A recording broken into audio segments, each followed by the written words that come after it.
How you feeling today, brother? I feel good, man. I feel real good. It's a great atmosphere. A lot of people here that I come through the amateur system with and through the pro system, and it's a family reunion type thing.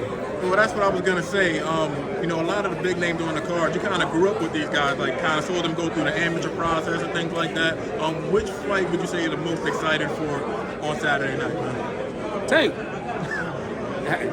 That's what I came here for. But it's a great card. Is it going to be as easy as people are saying, man? I don't think it's an easy fight. I think it's a fight, but I feel that he's, his situation that we just had notwithstanding, I feel that he's, at that level now to beat this guy. Would you say he's the best guy at 135, man? You got Devin, you got Shakur. Would you say he's the best guy? Lomachenko's still right there. Would you say Tank is the guy?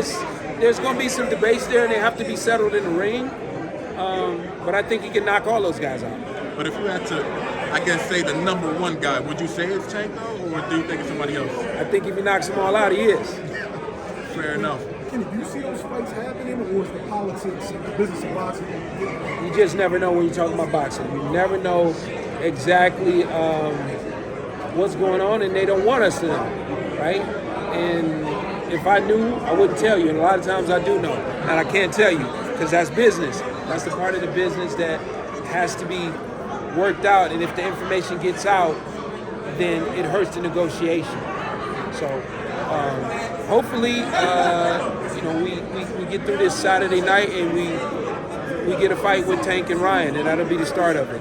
With Jaron Ennis, does it kind of annoy you only from the standpoint that he seems to be like a great fighter? You can't really get those big fights. Not a lot of guys are mentioning him, but if your son was still active and in the prime, your son probably would have fought the kid already. So, you know what I mean? Does it kind of annoy you? That's just like, damn, he seems great, but can we get a great fighter to fight him and see what he is? Nah, it doesn't annoy me, and I would say he came into our locker room probably about 2 years ago, and I told him to get out. I said, what are you doing in here, man? He said, I just came to see Sean. I said, we don't want none of that shit. Get out of here, okay? We don't want none of that smoke. Get out of here. Was that for the Terrence Crawford fight? Nah, it was about 2 years ago. It was before that. So you kind of seen it coming already. No, I've known his dad. I've known his brothers. His dad's we've worked corners together.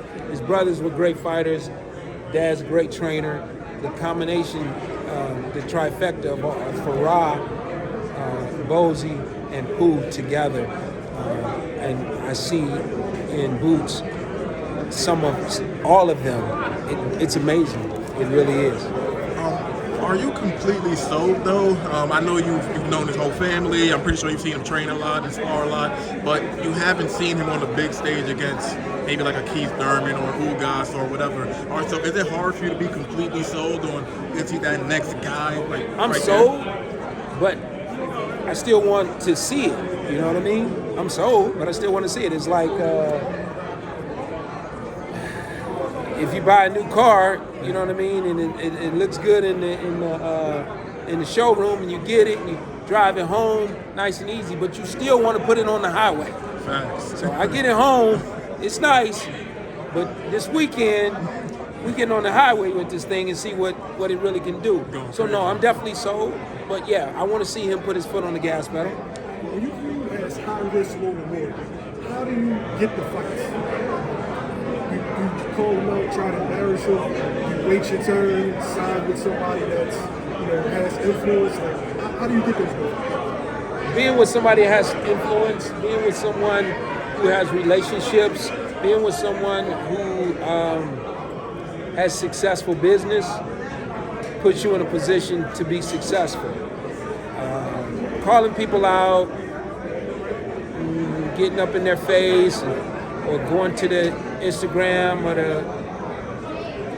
the internet about stuff like that, it's a thing that people do now, and it's helpful, but you still need someone who has relationships, someone who has business acumen to put that together for you and make that happen. So on Tank's end, he got the right people there to do that. Some of the other guys, it may be a little more difficult, but if everyone involved looks at the bigger picture, which is being great and greatness, over, oh, I'm making this amount of money or I'm making that amount of money, then, we can make it happen. But you're going to always have those thoughts as well as, like Terrence and Errol Spence. You're going to always have those thoughts of, neither one of those guys are afraid, but you're going to always have those thoughts of, one of us is going to lose tonight. One of us is not going to be undefeated anymore. So that plays a part in it as well. Is it I guess it's a little bit of fear mixed in with that? No, nobody's scared.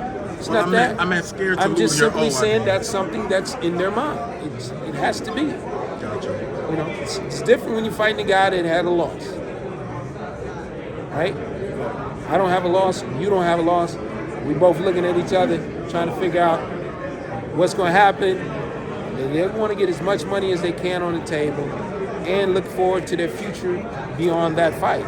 If you had to just take a random guess, do you think that Spence will end up fighting Jaron Ennis? Because if Jaron wins on Saturday, he gets the interim IBF title, and he's essentially mandatory. Do you think Spence will fight him, or do you think Spence will probably end up moving up in weight?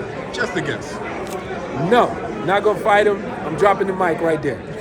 No fight. They're not going to fight. If I wanted to ask you why, because Spence is the type of guy that he wants to fight all the dogs, man. And Jaron is talking a lot, and you don't think Errol is at a level that Errol can make some decisions that Jaron can't make at this point. Okay. And he hasn't got there yet. So no, they're not going to fight. It's not going to happen. Final question: It's if not they gonna did, happen. who would you favor?